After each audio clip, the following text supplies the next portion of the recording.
everyone. So this time, magbibigay ako ng encouraging words sa ating mga kabayan na gustong-gusto nilang mag-Hong Kong pero natatakot talaga sila. Pag pinangunahan kayo ng takot, talagang mangingibabaw yun sa puso nyo. Hindi nyo na magawa yung mga gusto nyo. Naiintindihan ko din naman guys dahil ganun talaga nararamdaman ko din noon. Kaya naintindihan ko kayo. Yun nga lang, kailangan natin gumawa ng paraan kung paano natin makonquer yung ganung klaseng takot, yung mga doubt natin sa sarili natin. And yung iba, natatakot sila mag-apply kasi baka daw mas scam sila, baka daw hindi legit yung agency na mapuntahan nila. Marami kayong mga doubt.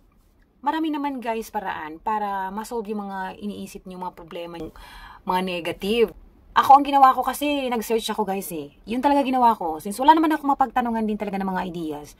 Nag-google ako kung paano ko malalaman kung legit ba ang isang agency. Naghanap ako ng mga legit page doon sa Facebook. Which is doon nga ako na-hard sa page na yun. Sila kay na Ma'am Magenta. Shoutout kay Ma'am Magenta.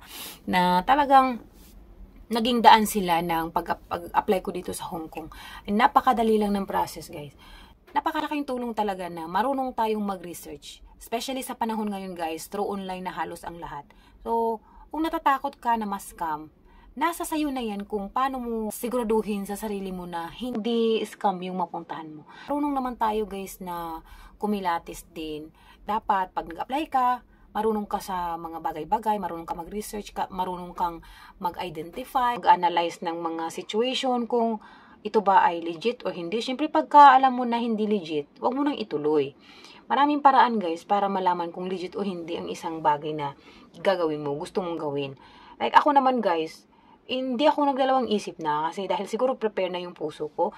And marami na akong ginawang research bago ako nag-apply sa isang page. Tapos, aside from that, marami na rin akong mga source na nalikom para to be sure na wala talagang mangyayaring palpak sa pag-a-apply ko.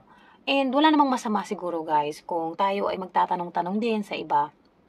Kung mayroon kayong ibang mga kakilala, kasi marami namang paraan eh. Pwede rin kayong pumunta sa isang agency kung mayroon kayong alam.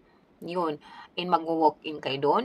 Tapos, kung may makita yung agency na nagpapaprocess pa Hong Kong, pwede naman na i-search nyo sa Facebook or i-search nyo sa Google yung pangalan ng agency ninyo na napag-applyan ninyo. Tapos, makikita doon sa Google kung accredited ba yan sila sa POAA. Maraming paraan, guys. Para lahat ng doubt natin, mawala. Kasi kung lagi lang tayo magsasabi na, no, baka ano yung mapuntahan ko, syempre, gagawa tayo ng paraan para mapunta tayo sa legit na agency. Okay? Alam naman natin na sa panahon ngayon, marami pa rin yung mga nang-i-scam, marami pa rin yung mga nanloloko. Kaya ingat-ingat na lang po talaga. Doble ingat talaga.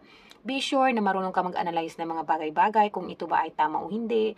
Yun, so mag-research ka, do some research para mas marami kang matutunan, guys. And maiwasan yung mga doubts sa sarili nyo, yung mga sinasabi nyong legit or hindi, yung mga scam na yan. So, yun lang, guys. That's all for today's video.